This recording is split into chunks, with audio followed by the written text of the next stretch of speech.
Welcome to this episode. Today's guest, we have a director, yes, from Colombia, Hernan Moreno.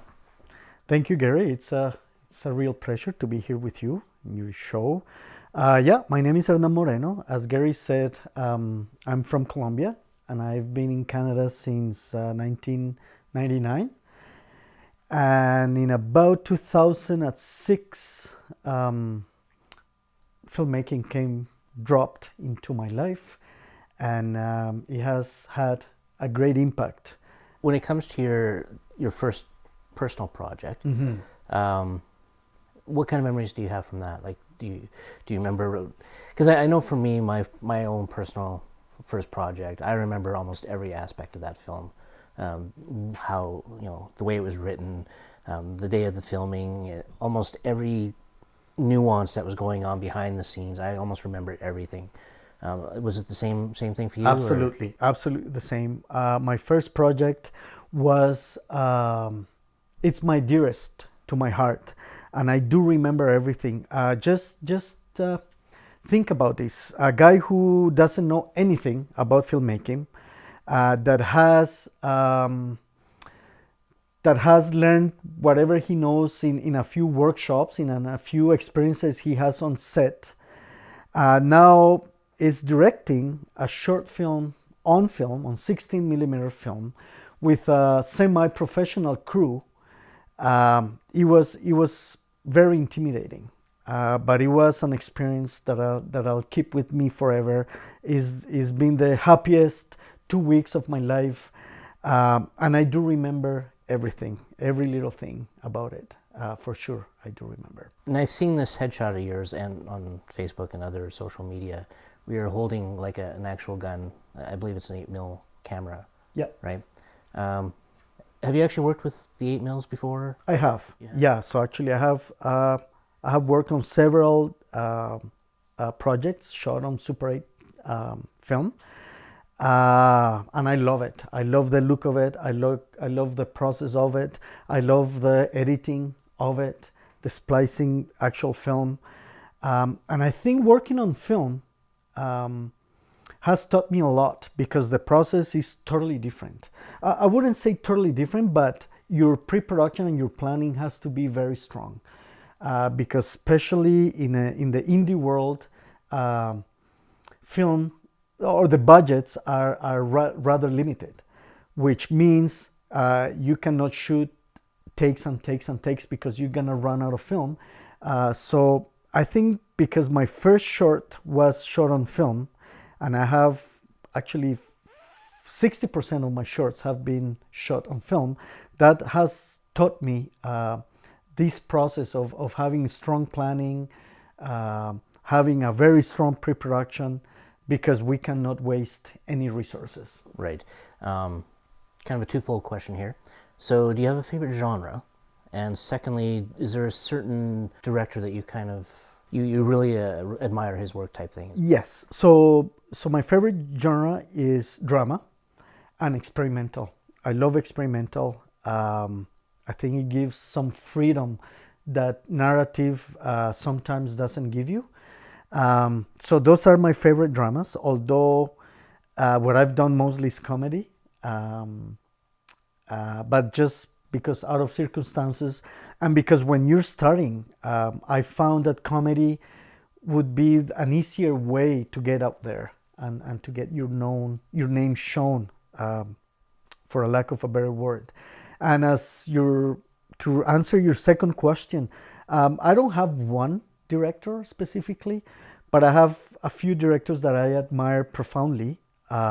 Stanley Kubrick, because of his process of how he made his movies. I love Wong Kar-wai, because the beauty of his work. Every frame in Wong Kar-wai movies are eye candy. It's just your senses are enjoying every second of it. I love a couple of Latin American directors, 2 Mexicans, Guillermo del Toro, of course, and Alejandro González Iñárritu also. And there's a Colombian director called Ciro Guerra, who I've starting to admire a lot because of the sense of his movies and the topics he touches. Last year or 2 years ago, The Embrace of the Serpent, his movie was nominated for an Oscar for Best Foreign Movie. And now he's got one in the run for an Oscar as well, called, in Spanish, it's called Pájaros de Verano. In English, I think it's called Passage Birds, who thankfully the Calgary International Film Festival screened this year. And it was awesome because it did touch the drug trade in Colombia, but from a very different perspective, from the natives' perspective. Very interesting, very well done. It was mainly shot in the native language, so even for Spanish-speaking or Colombian peoples, you had to have subtitles because of the language that it was shot on. So yeah, those I could say are like my favorite directors. Okay. I know you don't generally watch a lot of TV, but I definitely seen an influx or rise in the number of productions that are based out of Colombia. For example, El Chapo. What was the other one? Narcos. Yeah, those kind of. But, and I've talked to a few other friends who are also from Colombia, and they've always had the feeling that those kind of films were still very glamorized and Hollywoodish, and didn't really portray the reality of what was actually happening during those times, during the drug wars and stuff. I don't know if you've seen either of those, but if you have, do you have kind of a perspective on that? So when, because I was a young person in the 80s, where this big drug war was happening in Colombia, and it was the peak of the violence in there, and everybody knew the story, and everybody had a cousin or a neighbor or a teacher or a football mate that was somehow involved with the drug trade. So I grew up kind of in that environment. So when all the narcos fuss and noise came up, I said, well, I'm gonna give it a try. And I couldn't pass the first episode. Although what they were telling was actually quite accurate. Again, I just watched the first episode. But what I couldn't follow was the accent of these people, because I knew them, not personally, but I knew who they were. And hearing them talk in an accent that didn't match killed it for me, because I couldn't believe it. I couldn't buy it, right? So unfortunately, yeah, I haven't watched any of those. In Colombia, in the early 90s and mid 90s, a lot of the movies that came out of the Colombia were based on that environment of the drug trade, and I hated it. I hated it because Colombia is much more of that, and what was being portrayed was just that one piece, and it was a negative piece, so I didn't like it. Right. Touching back on the accent portion of it, obviously, from being a North American, I didn't sense it, but I've had that comment again from some other Colombian friends that I know, and they're like, "Yeah, well, he's not from Colombia, and his accent just didn't work." And I'm like, "Really?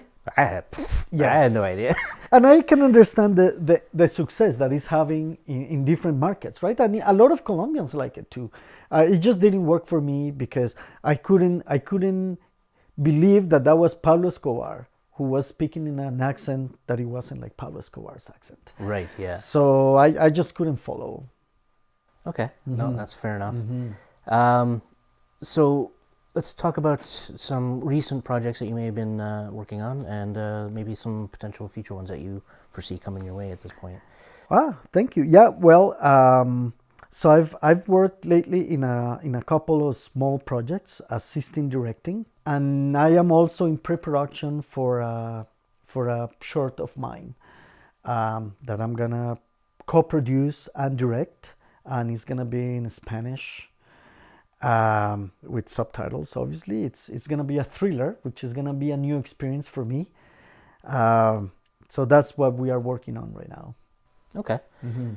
And the future, where do you want to see yourself in, say, 5-10 years? Yes. So I want this short that I'm pre-producing right now to be the best I've done thus far, and then move on to a feature. I really want to do a feature. I think I know enough to make one. I think I know enough people who can help me make one. I think I have I can put together a team that can collaborate along with me to make a feature, and I'm hoping within the next 5 years to have accomplished that goal.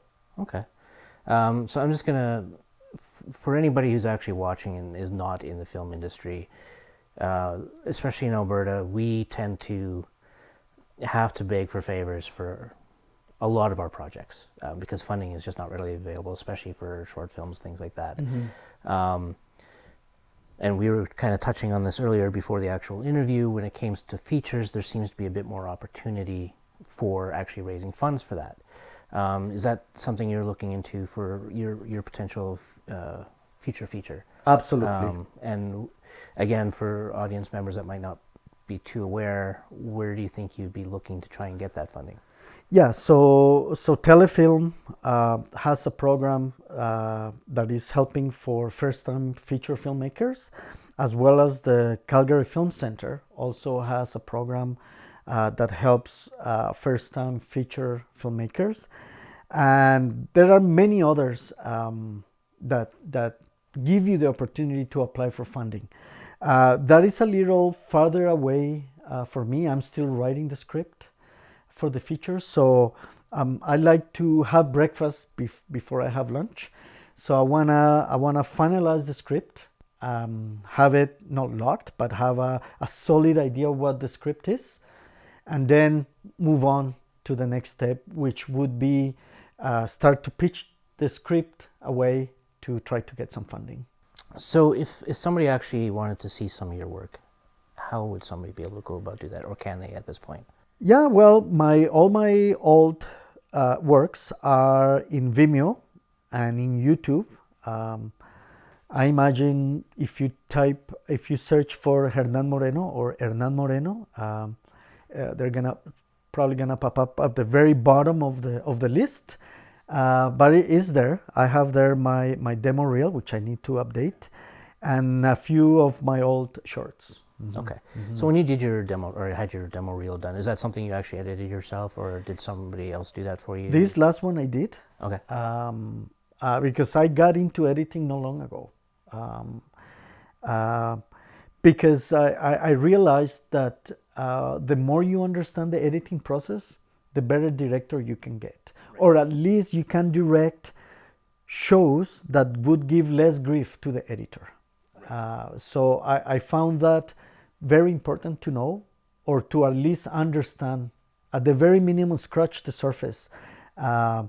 So that's why I got into editing, and I always do kind of like a rough cut and then give it to somebody who actually knows what they're doing. But knowing how the workflow in the editing room works helps you definitely be a better director. I think that's all the time we have for now. Fantastic. I'd like to thank you very much for coming on, and I wish you all the best luck, and hopefully we can work together. Thank you very much. Thank you very much. It was a pleasure being with you here. Thank you. Thank you.